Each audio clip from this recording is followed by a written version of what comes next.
મિત્ર અત્યાર સુધી તમે ભારત પાકિસ્તાનના યુદ્ધમાં સાંભળ્યું હશે કે રડાર રડાર રડાર, પણ હવે દરેક ખેતરમાં ખેડૂત મિત્રના ખેતરમાં રડાર લાઇટ હશે કે જે ખેડૂતના પાકના દુશ્મન સમાન એવા, એટલે કે રોજ, ભૂંડ, નીલગાય જે ખેડૂતના ખેતરમાં આવીને જે પણ મગફળી હોય, કપાસ હોય એનું નુકસાન કરી જતા હોય છે, તો એને દૂર રાખવા માટે આપણે ખેડૂત મિત્ર એક નવી સ્માર્ટ રડાર લાઇટ બનાવેલી છે। આ રડાર લાઇટ છે 360 ડિગ્રી તમારા ખેતરમાં ફરશે અને 1 કિલોમીટર સુધી આ લાઇટ છે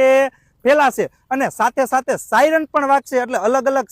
અવાજ છે તમારો જે દૂર સુધી જશે, એના કારણે જે તમારા ખેતરમાં રોજ, ભૂંડ, નીલગાય આ અવાજ સાંભળી અને સાથે સાથે આ લાઇટ જોઈ અને તમારા ખેતરથી દૂર રહેશે। અને સાથે આમાં જે તમારા ખેતરમાં જે લાલ ઈયળ, ભૂખરી ઈયળ જે હોય છે એને મારવા માટે આપણે આમાં યુવી લાઇટ આપેલી છે કે જે તમારા ખેતરમાં જે ઈયળ ને એના ફુદ્દા હોય છે એ આ પાણીમાં આવી અને યુવી લાઇટની આજુબાજુના કારણે તમારા ખેતરના જે ફુદ્દા હોય છે એ પણ મરી જશે। અને એક તારે બે નિશાન છે એ તમારે લાગી જશે, રોજ ભૂંડ પણ દૂર રહેશે અને તમારા ખેતરના જે જીવડા હોય એ પણ આવીને મરી જશે। એટલે ખૂબ જ ઉપયોગી થઈ શકે એવી આ સ્માર્ટ રડાર લાઇટ છે અને ઓટોમેટિક છે, ચાલુ બંધ કરવાની જરૂર નહીં, રાતે ઓટોમેટિક ચાલુ થઈ જાય ને સવારે ઓટોમેટિક બંધ થઈ જાય। આની અંદર જ બેટરી આવશે ને સોલાર પેનલ આવશે, એટલે લાઇટની પણ જરૂર રહેશે નહીં। તો આ રડાર લાઇટ તમારે ખેડૂત મિત્ર તમારા ખેતર માટે મંગાવી છે તો આજે જ આ સ્ક્રીન ઉપર દેખાતા નંબરમાં કોલ કરી અને રડાર લાઇટ છે તમારા ખેતર માટે મંગાવી લો ખેડૂત મિત્રો।